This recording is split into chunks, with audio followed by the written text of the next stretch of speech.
बिस्मिल्लाहिर्रहमानिर्रहीम। अस्सलामु अलैकुम वरहमतुल्लाहि वबरकातुहू। रोज़ाना तिलावत।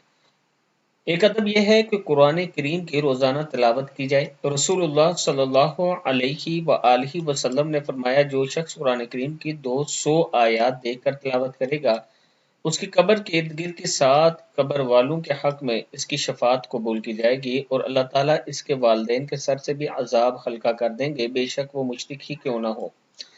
यानी अगर आप रोजाना कुरान मजीद की देखकर, कुरान मजीद खोलकर देखकर 200 आयात रोजाना पढ़ लेते हैं, बेशक छोटी आयात हो या बड़ी हो, आप 200 आयात पढ़ लेते हैं तो इसका आपको ये फायदा होगा कि कब्र के, आपका ही नहीं बल्कि आपकी कब्र के इर्द गिर्द की जो 7 कब्रें होंगी उनके हक में भी वो शफात कबूल की जाएगी और आपके वालिदैन अगर फौत हो चुके हैं तो उनके सर से भी अजाब हल्का कर दिया जाएगा।